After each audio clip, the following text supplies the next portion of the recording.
My name is Jody Sunday. I'm here to honor my son, Stephen, who was a firefighter with the Scranton Fire Department. He was 28 when he passed due to complications of COVID that he happened to get while in the firehouse. He's our only child. He wanted two things in life: be a firefighter and a baseball player. And in the 28 years that he was alive, he got to do both of them. So I'm happy for him in that aspect, because not many people can say that they have done all that they wanted to do. My name is Greg Sunday. I'm from Scranton, Pennsylvania. Our son was Stephen Sunday. He was a great individual. He would help anybody. He would do anything that you asked of him. And he was kind of happy-go-lucky. He was family-oriented. We have a niece who has Down syndrome, and that was the apple of his eye. She could do no wrong. He has other cousins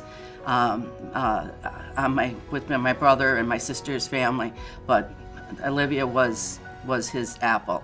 He wanted to play baseball. He played baseball from T-ball up through Independent League. Then when that was over with, he wanted to be a firefighter, and he got to do that. Family meant a lot to him. He learned that when he joined the fire department too, that was another family that he inherited. He seemed to be born to want to do it.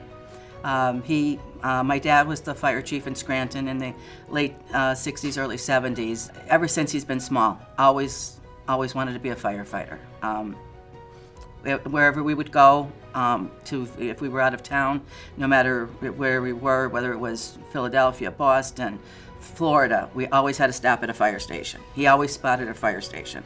And I can't tell you how welcoming every department that we ever visited was. There's always a trade show in Harrisburg. So when he was probably about 8 years old, we took him down.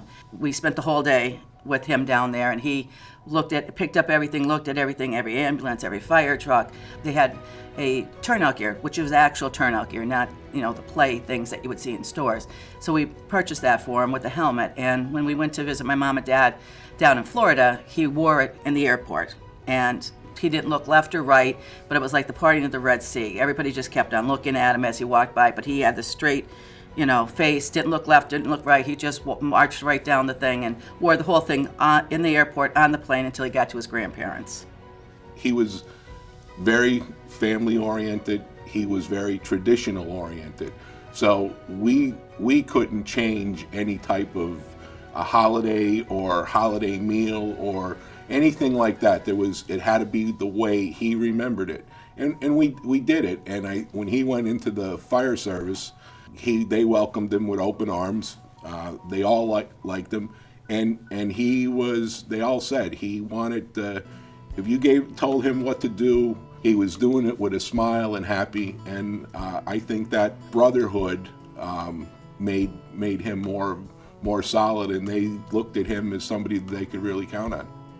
He was proactive, wanted to train. They did nickname him Ox, a big boy. But they nicknamed him Ox, and they were doing a drill where they were rappelling down the side of a building.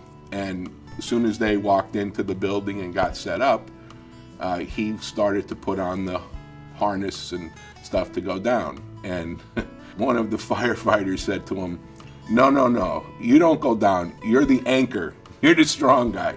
But he did that, and then they let him rappel down the side. They all have said that they were impressed on what he wanted to do, always being interested, always wanted to be on top of the game. The Scranton Fire Department, when Stephen passed, was devastated. I think it's devastated the fire department to know that they knew that if he had lived, that he would have been one of their greatest firefighters. They had told us that when the new firefighters came on, and they said, what can I do? And they said, look at Stephen Sunday, do what he did, and you'll be fine. The fire department was a great service to us. We feel a kinship with them. They've been there for anything that we've needed. They've always said, anything that we needed, they would be there, and they were. Stephen was our only child. For Christmas and for birthdays and that, he'd always give us a little list of things he wanted, and at this point it was always fire equipment. After he passed, with our kinship with the fire department, my husband and I have, at his birthday and at Christmas time, because that was at the time that he had passed in December 29th, is we make a donation to the fire department so that they can have stuff that they need that they can't get from their budget. Anything that would help to keep them safe. And they're very appreciative of that, and like I said, that's the kinship that we have with them. We're there for them and they're there for us. The best thing I could say was that one of the firemen who was his friend told me that there's 176 people out there, meaning the fire department, that would do anything for you. If you said move the house down the end of the block, foundation and all, they'd find a way to do it. They were devastated. They were devastated. With Stephen, there's so many favorite moments. He could watch a movie and pretty much, recite the lines. And he was a great one for, like in certain situations, you'd hear a line from a movie. I will tell you a story that the fire department did tell us, and actually wrote us a letter after he had passed and had mentioned the story in him. Stephen always wanted to be in the action. So, driving the truck to the fire thing and having to man the hose, he would do it, but it wasn't, he wanted to be right in the fire. He was on the truck, driving it, and some of the streets in our city are kind of narrow in that, so it's a little hard getting around sometimes. So he finally was able to get where he needed to get, and set up the hose and that. So when everything was going on, he radioed through a thing and says, "Here's your water," in a New York accent.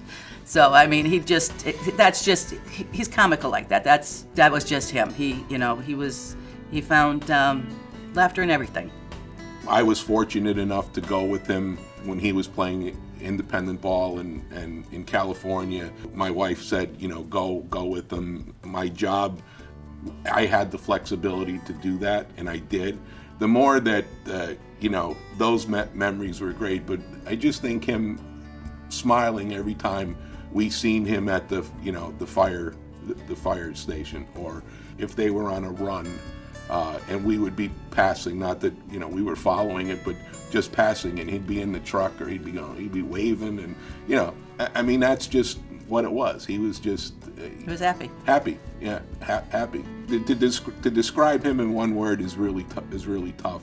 But if I had to say this, it would be superstar, because I think superstar encompasses a lot of things, and that would be him, because he was so family oriented and fire oriented, and even helping kids play baseball, giving free lessons and doing stuff.